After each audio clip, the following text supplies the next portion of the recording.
ఏఎన్ఎంలు ఉన్నారు, వాళ్ళు ఎప్పుడో ఏఎన్ఎంలు ఇక్కడ 5 మంది ఉన్నారు.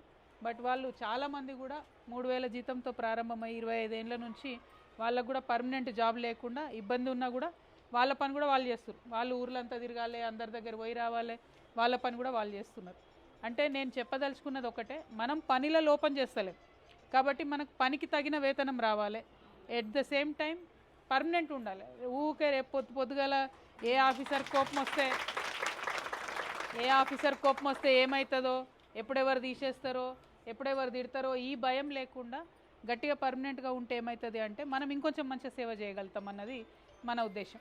ఎక్కడన్నా ఒకటి ఏదో ఒకటి తెలిసి తెలియక తప్పులు అయితేనే ఉంటాయి, అయినప్పుడు సవరించుకుందాం. కానీ మిగతా మొత్తం 99.9 మంది చేసే మంచి పనిని పక్కకు పెడుతున్నారు, పర్మనెంట్ లేకుండా ఇబ్బంది పెడుతున్నారు.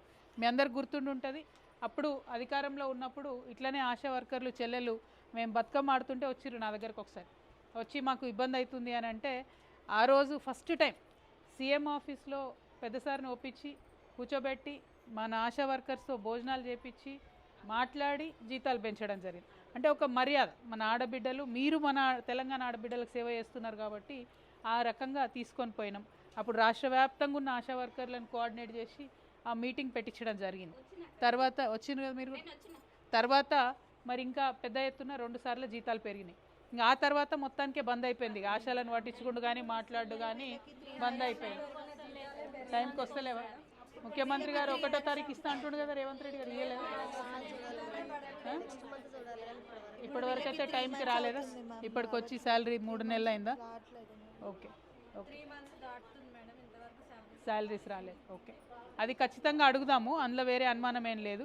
మీ అందరినీ నేను కోరేది ఒకటే, మనకు ఇబ్బందులున్నా మీరు ఏదైతే పని చేస్తున్నారో దయచేసి అది కంటిన్యూ చేయండి. మనకు కూడా ఒక టైం వస్తుంది, మీ పక్షాన నేను నిలబడతా, కొట్లాడతా. మనం అనుకుంటున్నటువంటిది ఏదైతే పర్మనెంట్ చేసుకోవాలని అనుకోవడము, ఇది మీకు ప్రాబ్లం ఏమైందంటే ఆశాది మీ సెంట్రల్ గవర్నమెంట్ స్కీమ్, సగం స్టేటు సగం సెంట్రల్ చేయాలంటే అప్పుడు స్టేట్ నుంచి ఇప్పించినాం కేసీఆర్ సార్తో, సెంట్రల్ వాళ్ళు ఇవ్వలే పైసలు అప్పుడు కూడా. సో ఆ 2 కాంబినేషన్లో మీకు ఇబ్బంది అవుతుంది అన్నట్టు. ఆ కొంత కష్టమైన పని, ఈజీగా అవుతుందని నేను చెప్పాను, కానీ చేయడానికి మాత్రం 100% నేను ట్రై చేస్తాను.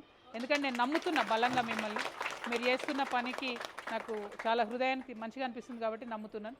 సో మీకు ధన్యవాదాలు. పైగా ఇప్పుడు ఇందాక అక్క చెప్పింది, మన లలితమ్మ చెప్పింది, కష్టాలు అనేటివి అందరికీ ఉంటాయి, నాకు కూడా వచ్చినాయి, నాకు కూడా ఉన్నాయి, అట్లనే ప్రతి ఒక్కరికి కష్టాలు ఉంటాయి.